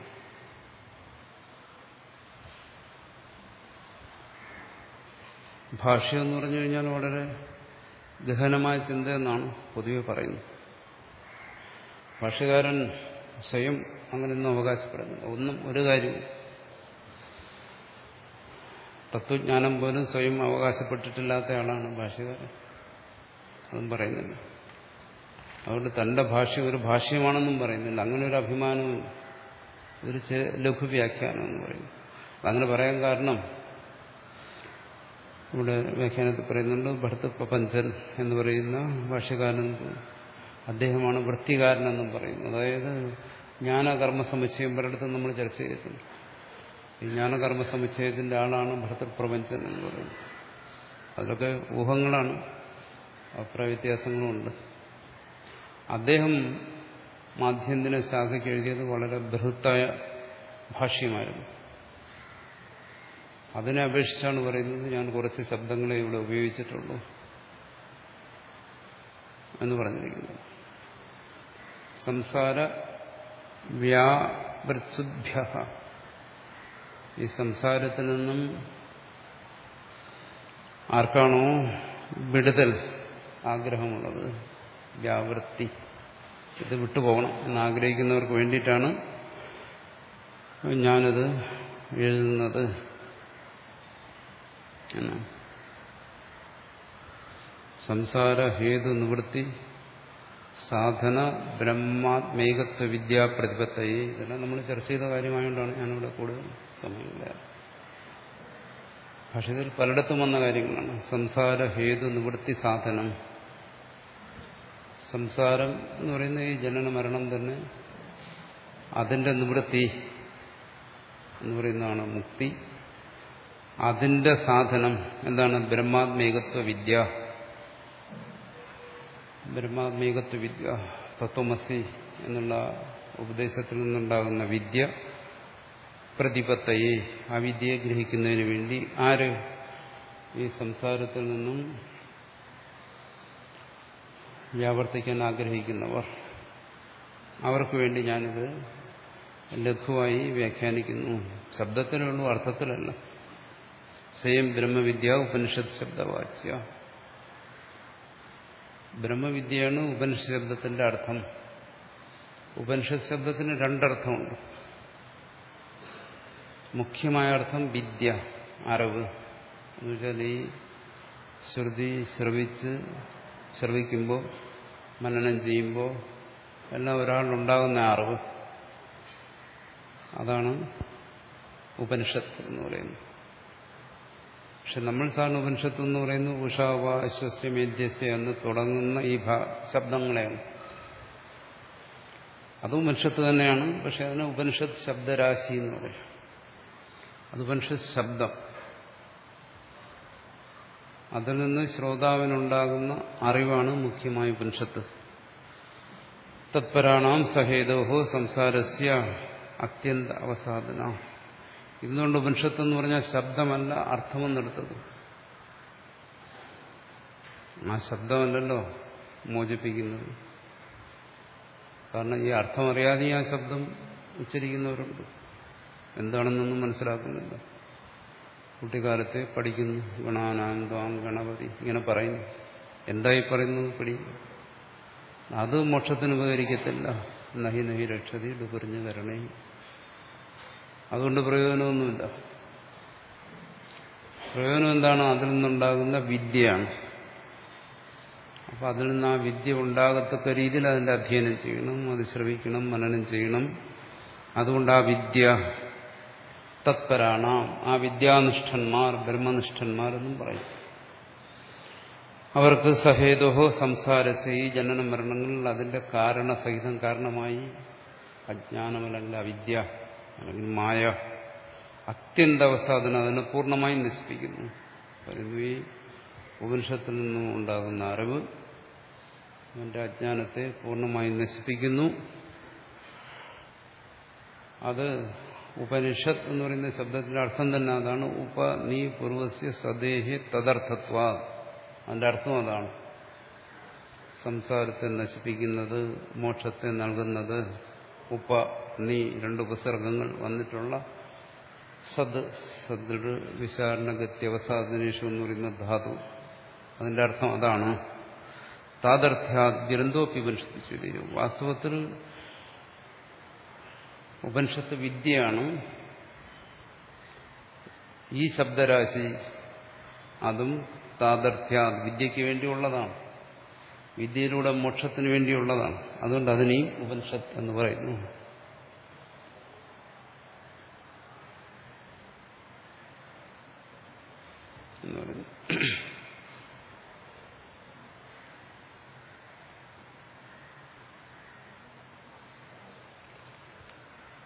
സ്വയം ഷഡധ്യായി. ഇത് 6 അധ്യായങ്ങളുള്ളതാണ്. അതാണ് മുമ്പ് പറഞ്ഞത്. മധുകാണ്ഡത്തിൽ 2 അധ്യായം, യാജ്ഞവൽക്യകാണ്ഡത്തിൽ ഉപപത്തി പ്രധാനമായി യുക്തിപ്രധാനമായ അതിൽ 2 കാര്യം, ബാക്കി ഉപാസനയും എല്ലാം കൂടി ചേർന്ന് വരുന്ന അഖിലകാണ്ഡം, പരിശിഷ്ടകാണ്ഡം എന്നും പറയും. അതിൽ 2 കാണ്ഡം. അങ്ങനെ ഈ ബ്രാഹ്മണം ഷഡധ്യായി. ഈ ഉപനിഷത്ത് 6 അധ്യായങ്ങളുള്ളതാണ്. അരണ്യേ അനുച്യമാനത്വ. അരണ്യത്തിൽ ഇത് അധ്യയനം ചെയ്തതുകൊണ്ട് അനുച്യമാനം എന്ന് വെച്ചാൽ അധ്യയനം ചെയ്യുക.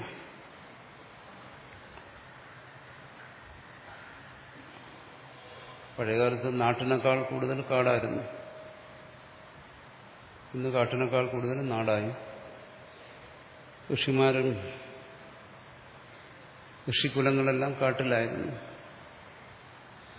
അതുകൊണ്ട് സ്വാഭാവികമായിട്ടും ഏതും മറ്റും അധ്യയനം ചെയ്യുന്നത് കാട്ടിലായിരുന്നു. പിന്നീട് ക്രമേണ കാട് മാറി നഗരങ്ങൾ വന്നപ്പോൾ അതെല്ലാം നഗരങ്ങളിലേക്ക് മാറി. അതുകൊണ്ടിത് അരണ്യത്തിലാണ് പഴയകാലത്ത് അധ്യയനം ചെയ്തിരുന്നത്. അതുകൊണ്ട് അരണ്യകം, അരണ്യത്തിൽ അധ്യയനം ചെയ്തതുകൊണ്ട് അരണ്യകം. ഈ അരണ്യം എന്ന് പറയുന്നത്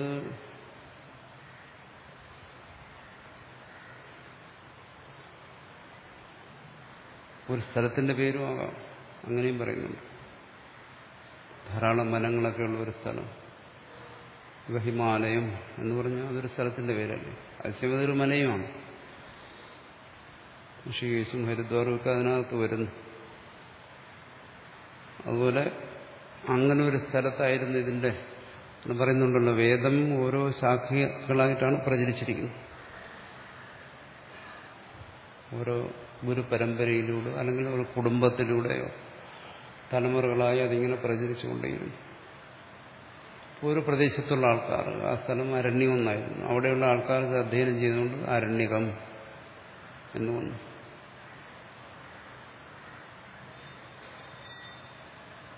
അരണ്യം എന്ന് പറയുന്നതിന് വനം എന്നുള്ള അർത്ഥമുണ്ട്. ചിലരിന്ന് അങ്ങനെ വെച്ചിട്ട് ചെയ്യുന്നുണ്ട്. ഇത് പഠിക്കാൻ വേണ്ടി കാട്ടിപ്പോകുന്നുണ്ട്. അങ്ങനെ ഗുരു ശിഷ്യന്മാരും എല്ലാം കാട്ടിൽ പോയി അവിടെ AC-യും കൊക്കോക്കോളയൊക്കെ കൊണ്ടുവച്ചത് പഠിക്കുന്നുണ്ടെന്ന്. അവസാനം കാടൊക്കെ മലിനമാക്കിയിട്ട് തിരിച്ചു വരും. കാരണം ഇതിൽ അരണ്യ ശബ്ദം വന്നുകൊണ്ടാണ് അരണ്യത്തിൽ അധ്യയനം ചെയ്യുന്നത് പറഞ്ഞിരിക്കുന്നു. അവിടെ പോയി പഠിച്ചാലേ മോക്ഷം കിട്ടുമെന്ന് വിചാരിക്കുന്നു.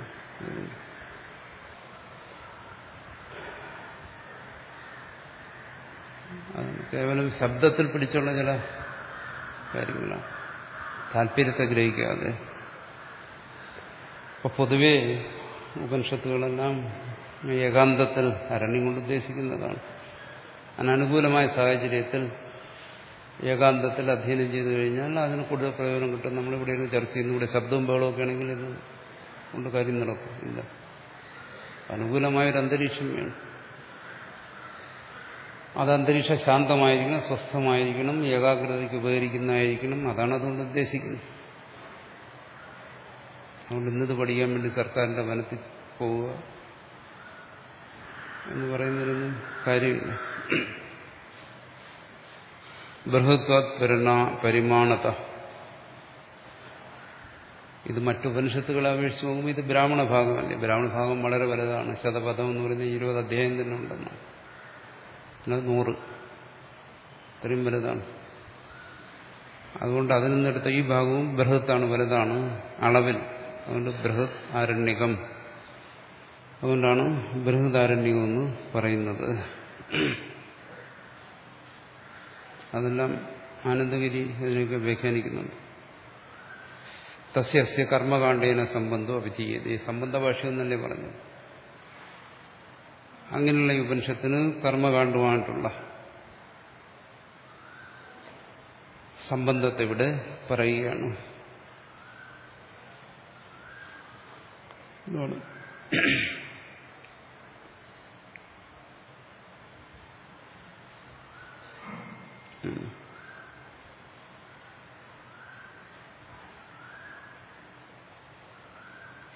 വേദോഹി സർവൈവായം ആത്മൈക്യജ്ഞാനസിദ്ധയെ, അത് വാർത്തകാരൻ പറയുന്നതാണ്. വേദം സമ്പൂർണവും ജ്ഞാനസിദ്ധിക്ക് വേണ്ടിയിട്ടാണ്. അതിന് വേദോഹി സർവം സർവൈവായം, സമ്പൂർണ്ണ വേദം ആണ്. മുമ്പ് പറഞ്ഞത് കർമ്മകാണ്ഡവും ഉത്തരകാണ്ഡവുമായിട്ട് പരസ്പരം ബന്ധമുണ്ട്. ഇനി കർമ്മമൊന്നുമില്ല, കർമ്മം ഒന്നും വേണ്ട എന്ന് പറഞ്ഞ് ത്യജിക്കാമെന്ന് തോന്നിയാലും കർമ്മത്തിന് ബന്ധമുണ്ട്. അതുകൊണ്ട് വേദത്തിലെ പൂർവ്വകാണ്ഡത്തിന് ഉത്തരകാണ്ഡവുമായിട്ട് ബന്ധമുണ്ട്.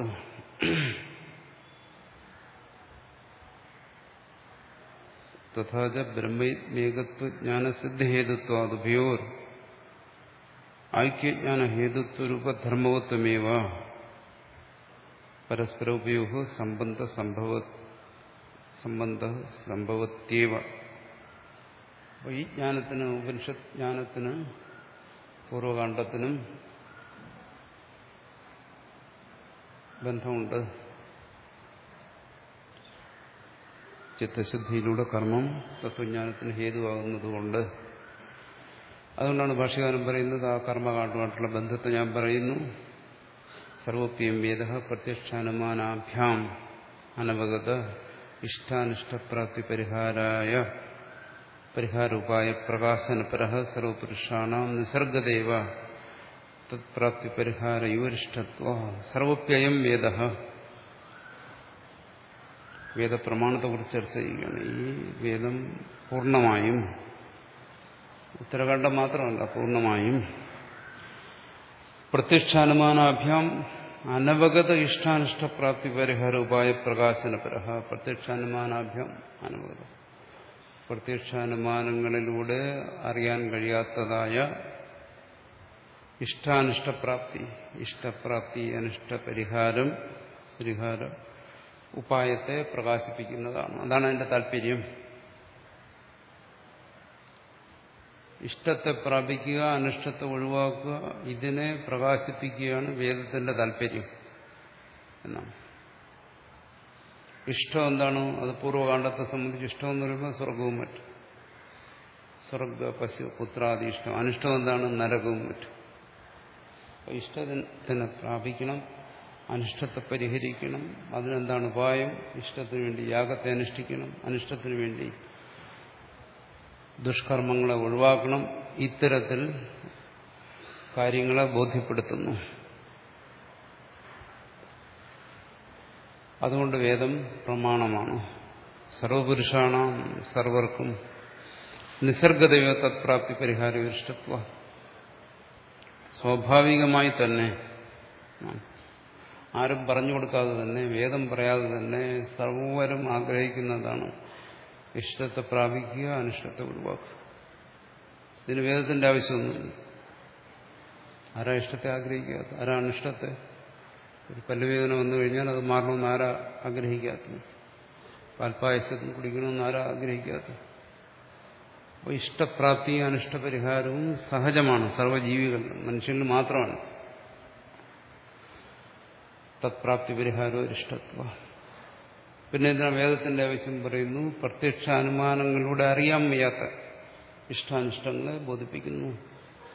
പാൽപ്പായസം കുടിക്കുന്നതും മറ്റും പ്രത്യക്ഷത്തിലൂടെ അറിയാം.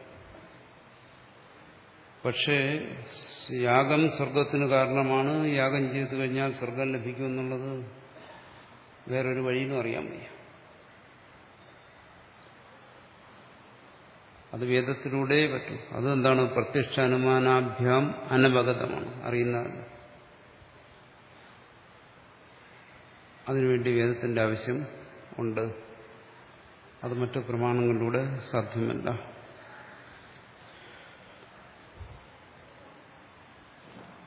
അതുകൊണ്ട് ജ്ഞാനകാണ്ഡവും കർമ്മകാണ്ഡവും തമ്മിലുള്ള ബന്ധത്തെക്കുറിച്ച് പറയുന്നത് ദുഷ്ടവിഷയിച്ച ഇഷ്ടാനിഷ്ടപ്രാപ്തി പരിഹാരോപായ ജ്ഞാനായ ജ്ഞാനസ്യ പ്രത്യക്ഷാനുമാനാഭ്യമേവ സിദ്ധത്വ എന്ന ആഗമാന്വേഷണ. ദുഷ്ടവിഷയ പ്രത്യക്ഷമായ വിഷയങ്ങൾ ഇവിടെ നേടുന്ന സമ്പത്തിലും അതിൽ നിന്നുണ്ടാകുന്ന സുഖത്തിലും ഇതെല്ലാം എന്താണ്? ഇഷ്ടാനിഷ്ടപ്രാപ്തി പരിഹാരോപായ ജ്ഞാനസ്യ പ്രത്യക്ഷാനുമാനാഭ്യാമേവ സിദ്ധത്വം. വേദം അതല്ല പഠിപ്പിക്കുന്നു. വളരെ പ്രധാനപ്പെട്ട ഒരു കാര്യമാണ് പറയുന്നത്.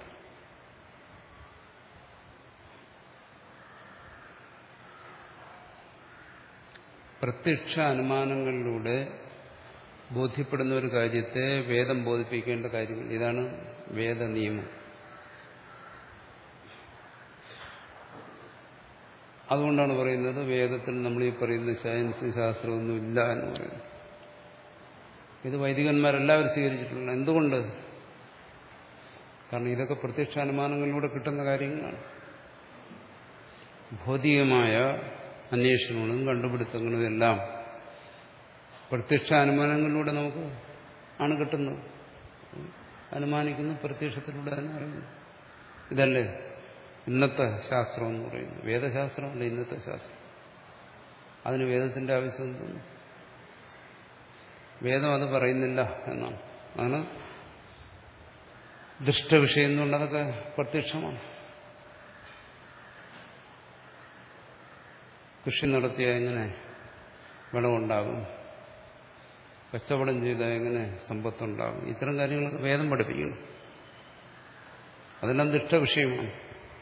അവിടെ ഇഷ്ടാനിഷ്ടപ്രാപ്തി പരിഹാരം ഉപായജ്ഞാനസ്യ പ്രത്യക്ഷ അനുമാനാഭ്യമേവ സിദ്ധത്വ. അത് പ്രത്യക്ഷ അനുമാനങ്ങളുടെ സിദ്ധമാണ്. ഇന്നത് ചെയ്തു കഴിഞ്ഞാൽ ഇഷ്ടമുണ്ടാകും, ഇന്നത് ചെയ്തു കഴിഞ്ഞാൽ അനിഷ്ടത്തെ ഒഴിവാക്കാം. ഇത് പ്രത്യക്ഷാനുമാനങ്ങളിലൂടെ തന്നെ സിദ്ധമാണ്.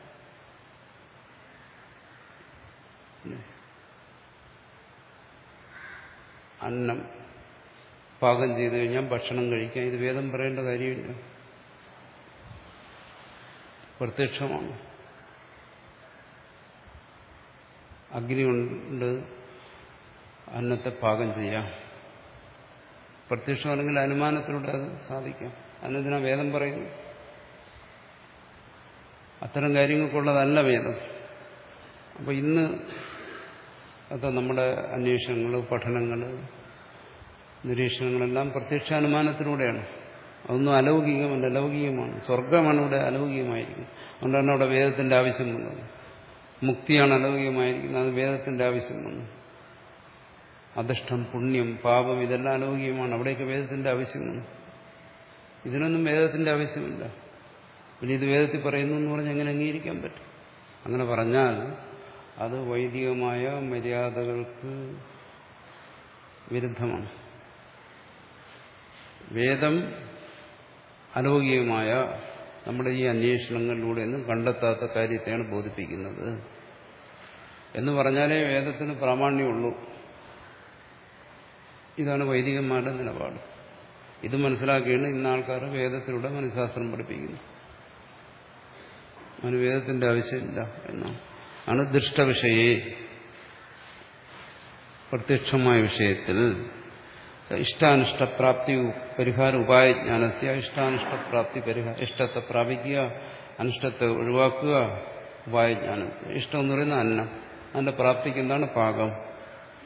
അനിഷ്ടം എന്ന് പറയുന്നത് എന്താണ് വിഷം, അതിനുപേക്ഷിക്കണം.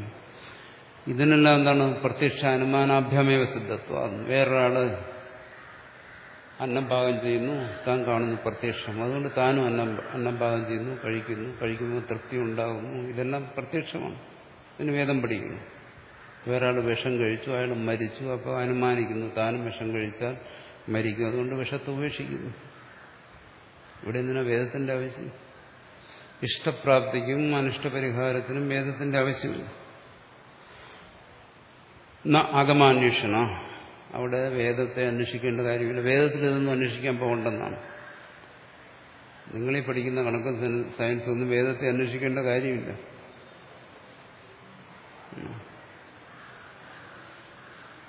എന്നാലും വേദിക് മാത്തമാറ്റിക്സ് ഒക്കെ ഉണ്ടല്ലോ. ഇതിനൊക്കെ അവഗണിക്കുന്നത് ശരിയാണോ? ഏത് വേദത്തിലാതുള്ളത്? ഒരു വേദത്തിലും ആരും അത് കണ്ടിട്ടില്ല. ആർക്കെങ്കിലും പറയാമോ ഇന്ന വേദത്തിലാണ് ഉള്ളത്? ഇല്ല. പേരുകൊണ്ട് മാത്രമേ ഉള്ളൂ. സംഗതിയൊക്കെ കേമമാണെന്ന് ഞാൻ പറയുന്നു, കാരണം എനിക്ക് അതിനെക്കുറിച്ച് അറിയാത്തതുകൊണ്ട്. കേമമായിരിക്കും, അറിവുള്ളവർ കേമമെന്ന് പറയുന്നുണ്ട്. വേദത്തിലൊന്നും ഉള്ളതല്ല. അപ്പൊ വേദം അതിനു വേണ്ടിയുള്ളതല്ല എന്നാ പറയുന്നത്. ഇവിടെ ഇപ്പോൾ ഭാഷ്യകാരൻ പറയുന്നതാണ്, ഞാൻ പറയുന്നത്.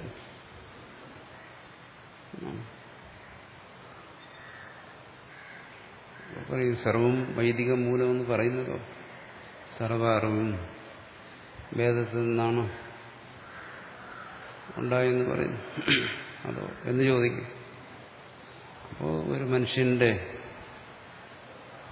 ബുദ്ധിപ്രഭവമായ സ്വബുദ്ധി കൊണ്ട് ഉണ്ടാകുന്ന അറിവുകൾക്ക് വേദത്തിൽ പ്രമാണത്തെ അന്വേഷിക്കുന്നു, കണ്ടെത്തുന്നു. അത്രയേ ഉള്ളൂ. വേദത്തിന്റെ താല്പര്യം അതിലല്ല എന്നാണ് ഇവിടെ പറയുന്നത്. വേദത്തിൽ നിന്ന് നിങ്ങൾക്ക് പലതും കണ്ടെത്താൻ കഴിഞ്ഞെന്നിരിക്കും. ഭാഷ്യകാരൻ പറയുന്നത് അതിനുവേണ്ടി നിങ്ങൾ വേദത്തെ സമീപിക്കരുതെന്നാണ്. അതിന് പ്രത്യക്ഷ അനുമാന ഉപായങ്ങളുണ്ട്, അതിലൂടെ അത് കണ്ടെത്തിയാൽ മതി. വേദത്തിൽ നിന്നും കണ്ടെത്താൻ സാധിക്കില്ല എന്ന് പറയുന്നില്ല, പക്ഷെ അതിന്റെ ആവശ്യമില്ലെന്നാണ് ഇവിടെ പറയുന്നത്.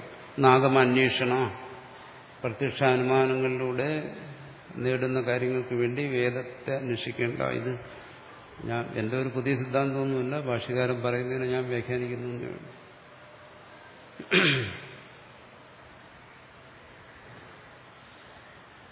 പക്ഷെ ആത്മാ തുടങ്ങിയ കാര്യങ്ങൾ ഇങ്ങനെ പുറമെ അന്വേഷിച്ചാൽ കിട്ടത്തില്ല. പ്രത്യക്ഷാനുമാനങ്ങളിലൂടെ മാത്രം അത് കിട്ടത്തില്ല. അത് പറയും. ഈ പറഞ്ഞതിൽ ചോദിക്കും, താർക്കികന്മാരും മറ്റും അനുമാനത്തിലൂടെ ആത്മാവിനെ സിദ്ധിക്കുന്നു പറയുന്നു. അത് വേദത്തിൽ അറിഞ്ഞതിനെ അവർ അനുമാനം കൊണ്ട് സമർത്ഥിക്കുന്നു എന്നേ ഉള്ളൂ. അത്രയേ ഉള്ളൂ. അല്ലാതെ അവർ അനുമാനത്തിലൂടെ കണ്ടെത്തിയല്ല. വേദം അലൗകികമായ കാര്യങ്ങൾക്ക് വേണ്ടി മാത്രം, അലൗകികമായ കാര്യങ്ങൾക്ക് വേണ്ടി നിങ്ങളുടെ ബുദ്ധി ഉപയോഗിച്ചാൽ മതി. പ്രത്യക്ഷാനുമാനങ്ങൾ മതി. അതിന് പരീക്ഷണ നിരീക്ഷണങ്ങളിലൂടെ അതിൻ്റെ ആവശ്യമുള്ളൂ എന്നാണ് ഇവിടെ പറഞ്ഞു വരുന്നത്. പിന്നെ അങ്ങനെ നമ്മൾ അന്വേഷിച്ചു പോയാൽ നമ്മുടെ ഏതറിവിനും വേദത്തിൽ കൊണ്ട് ഘടിപ്പിക്കാം. അത് കഴിയില്ല എന്ന് പറയുന്നില്ല. എന്തുകൊണ്ട്? ശബ്ദങ്ങളെ ഏത് തരത്തിലും വ്യാഖ്യാനിക്കാം. വ്യുത്പത്തിയുള്ള ഒരാളെ സംബന്ധിച്ചിടത്തോളം ഏത് ശബ്ദത്തെയും വ്യാഖ്യാനിക്കാം.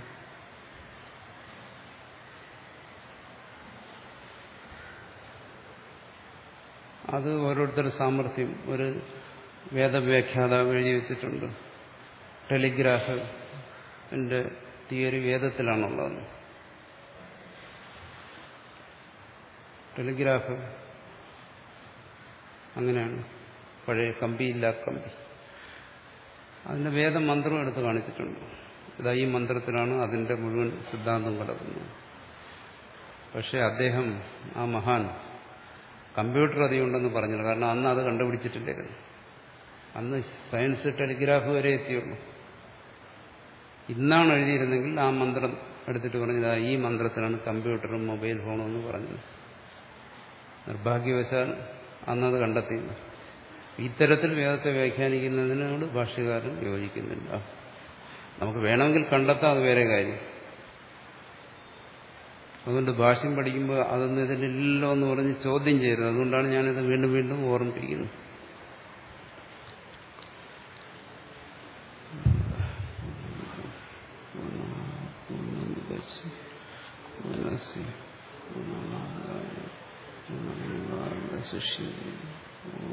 ശാന്തി ശാന്തി. ഓം ശ്രീ ഗുരു